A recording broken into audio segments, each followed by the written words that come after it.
Awesome.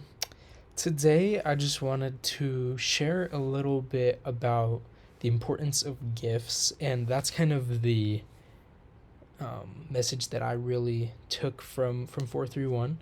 The importance of utilizing our gifts to their fullest and not suppressing others' gifts. I really did like Dandelion Wine. I thought that was a great book, but particularly My Name is Asher Lev and Just Mercy, I think, highlighted this very well.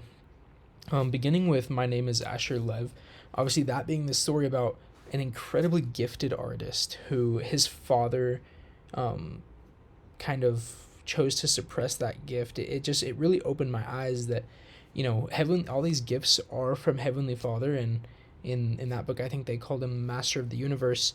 And it's important to realize that everything that is good comes from God, and of course gifts that we do have can be used for wrong purposes. The skills that we have, we choose to either use for good or for bad. But because Asher's father, I think, from the get go, didn't really let him even try to use those for good, it kind of turned into something that ended up being kind of counter coincisive, I guess, with his religion.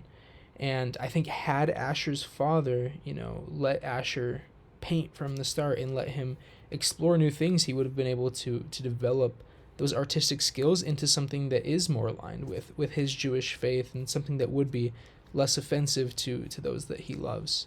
And then kind of circling this back to Just Mercy, I think this is another place I see this greatly, because Brian is an incredibly smart individual. He obviously has a lot of gifts and a lot of talents to be accepted to be a Harvard Law student, and he could have taken that gift and gone to probably countless law firms up north, or maybe even on the West Coast, that would pay him handsomely, that would really treat him well. But instead, he goes down south to one of the most racist states at the time, and he has to deal with people who hate him, who threaten him, and he's basically doing a near impossible task to liberate these innocent people on death row. And not all of them are innocent, but even still, he doesn't feel that they should be punished with the crimes, with death. And I love this example because even though I'm sure he has received some monetary compensation for the book and the movie, that really was never his goal. His goal was to use his God-given abilities to bless the lives of others.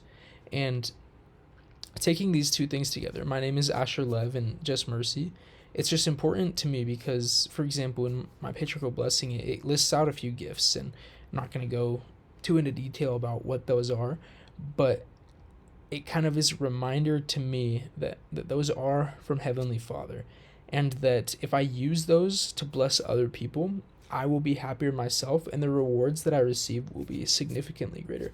I might not receive as much money, I might not get the best jobs, but I will be perfectly satisfied with the individual that I become, because I'm making the most of my talents and I'm using those to serve other people.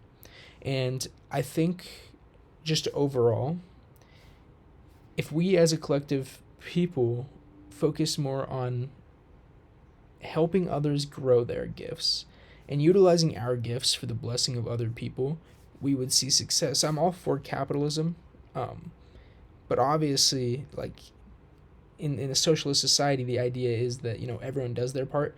It's just unrealistic that that happens. But I think that we can each take steps in our own lives to choose to use our gifts for good. And that doesn't mean we have to get rid of a capitalistic society, because I do think that's the best thing that we have, that we can do. It just means that even while we try to make our own monetary success, we also need to be focusing on the ethics behind things, and using those gifts in the way that God intended, which in large part is to help those that are in need, and to mitigate suffering, and ultimately to, I guess, help people learn from their trials and things like that.